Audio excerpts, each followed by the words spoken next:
Empires, vast, powerful, and ultimately transient. How can we possibly capture the lifespan of such giants in a few short pages? Empires are not born overnight. They rise gradually, layer upon layer, like a grand tapestry woven over generations. Their stories, full of drama, intrigue, and ambition, have captivated us for centuries. How do we grasp the essence of their rise and fall, their triumphs and failures in such a short span of time? Let's take a journey through time. We will explore the story of one such empire, a story that continues to resonate with us today. The Roman Empire, a name synonymous with power, ambition, and ultimately decline. From humble beginnings, it rose to dominate the Mediterranean world, leaving an indelible mark on Western civilization. But its story, like all empires, is one of both triumph and tragedy. Rome was not built in a day. It began as a small city-state in central Italy, surrounded by rivals and threatened by powerful neighbors. Yet, through a combination of military prowess, strategic alliances, and shrewd political maneuvering, Rome gradually expanded its influence. The early Romans were a hardy and resilient people, driven by a thirst for conquest and a belief in their own destiny. They forged a powerful military machine. The Roman legions, renowned for their discipline, organization, and effectiveness in battle. Victory followed victory, and Rome's territories grew, encompassing the Italian peninsula and beyond. With expansion came wealth, resources, and manpower, fueling further growth and ambition. Rome's rise was not solely due to military might. The Romans were also pragmatic rulers, quick to consolidate their gains and integrate conquered peoples into their expanding realm. They established a system of governance that, while often brutal, provided a framework for order and stability. Roman law, with its emphasis on justice and fairness, at least for Roman citizens, became a cornerstone of their civilization. What were the pillars upon which this mighty empire was built? Firstly, the Roman military, a force to be reckoned with. Highly disciplined, expertly trained, and ruthlessly efficient, the legions were the backbone of Roman expansion. They were the hammer that shattered enemy armies and brought new lands under Roman control, but military might alone is not enough to build an empire. The Romans understood this. They invested heavily in infrastructure, building roads, aqueducts, and public buildings that connected their vast territories and facilitated trade and communication. These impressive feats of engineering stand as testaments to Roman ingenuity and organizational skills. Roman law and governance played a crucial role in maintaining order and stability. The rule of law, though often applied unevenly, provided a framework for resolving disputes and maintaining peace within the empire. The Romanization of conquered peoples through the spread of language, culture, and customs further strengthened the bonds of empire. However, even as Rome reached the zenith of its power, cracks were appearing in the foundation. The very factors that had fueled its rise, conquest, expansion, and the influx of wealth were beginning to sow the seeds of its decline. Overexpansion stretched Roman resources thin, making it increasingly difficult to defend its vast borders and maintain control over its far-flung provinces. Internal divisions began to emerge. Social inequality widened, with a small elite amassing vast wealth, while the majority struggled to survive. The plight of the poor and the growing resentment towards the ruling class created a breeding ground for unrest and instability. The reliance on slave labor, a cornerstone of the Roman economy, created its own set of problems. While slaves provided a source of cheap labor, their presence stifled innovation and created a large, disenfranchised underclass. The specter of slave revolts, such as the famous uprising led by Spartacus, served as a constant reminder of the inherent instability of the system. Section 5. The Pax Romana, a Golden Age. The reign of Augustus, Rome's first emperor, ushered in a period of relative peace and prosperity known as the Pax Romana. This Roman peace lasted for over 2 centuries and saw a flourishing of Roman art, literature, and architecture. The empire reached its greatest territorial extent, stretching from Britain in the north to Egypt in the south, from Spain in the west to Syria in the east. Rome became a dazzling metropolis, the center of a vast empire, and a beacon of civilization. Monuments like the Colosseum and the Pantheon, still standing today, are testaments to the architectural grandeur of this era.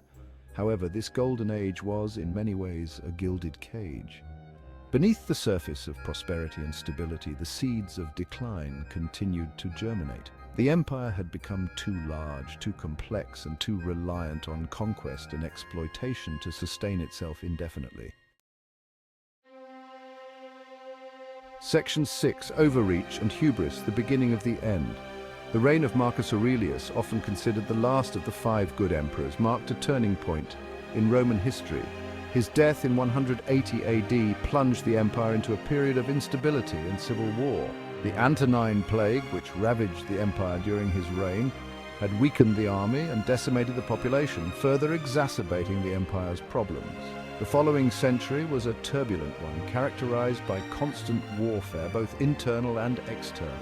The empire's borders, once seemingly impregnable, were now under increasing pressure from barbarian tribes eager to claim their share of Roman wealth and territory.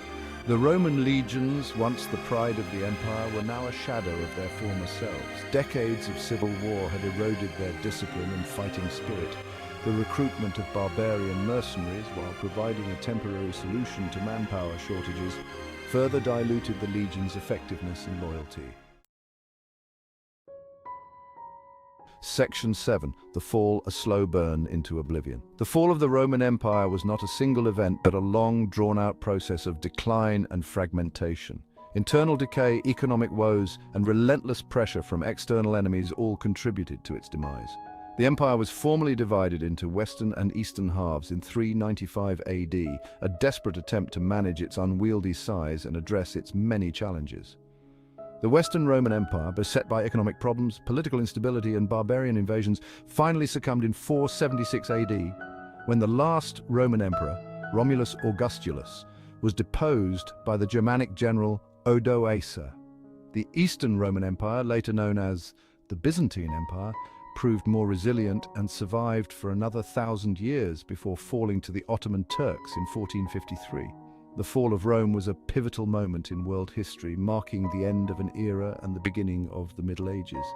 It serves as a stark reminder that even the mightiest empires are not immune to the forces of history. Section 8. The legacy of Rome echoes in the present. The Roman Empire may be long gone, but its legacy continues to shape the world we live in today. From its legal system to its language, from its architecture to its political thought, Roman influence can be seen in countless aspects of Western civilization. Latin, the language of ancient Rome, evolved into the Romance languages spoken by millions today: French, Spanish, Italian, Portuguese, and Romanian. Roman law forms the basis of legal systems in many countries around the world. The Roman Empire's impact on art, literature, and philosophy is undeniable. The works of Virgil, Cicero, and Ovid continue to be studied and admired centuries later. Roman architectural innovations such as the arch, the vault, and the dome revolutionized building techniques and inspired countless structures throughout history. Section 9. Lessons from the Rubble, a timeless warning. The story of the Roman Empire is not just a tale of past glories, but a timeless warning about the dangers of hubris, overreach, and internal decay. It teaches us that even the most powerful empires are not invincible, and that their decline is often self-inflicted. Rome's fall reminds us of the importance of social cohesion, responsible governance, and the need to adapt to changing circumstances. It highlights the dangers of excessive wealth inequality, unchecked ambition, and the erosion of civic virtue. The lessons of Rome are as relevant today as they were centuries ago. In an era of globalization, technological advancement, and shifting geopolitical landscapes, understanding the factors that contributed to the rise and fall of empires is more important than ever. Section 10. What next? The story continues. The Roman Empire, from its humble beginnings to its dramatic fall, offers a captivating glimpse into the cyclical nature of history. It is a story of ambition, power, and ultimately, the limits of human endeavor. But it is also a story that continues to resonate with us today, offering valuable lessons for our own time. From the ashes of Rome rose new civilizations, new empires, and new chapters in the grand narrative of human history. The story of civilization is a tapestry woven from countless threads, each empire, each civilization adding its own unique colors and patterns to the grand design. What other empires, what other stories will we uncover as we delve deeper into the annals of history? The journey continues, and with each step, we gain a deeper understanding of ourselves and the forces that have shaped our world.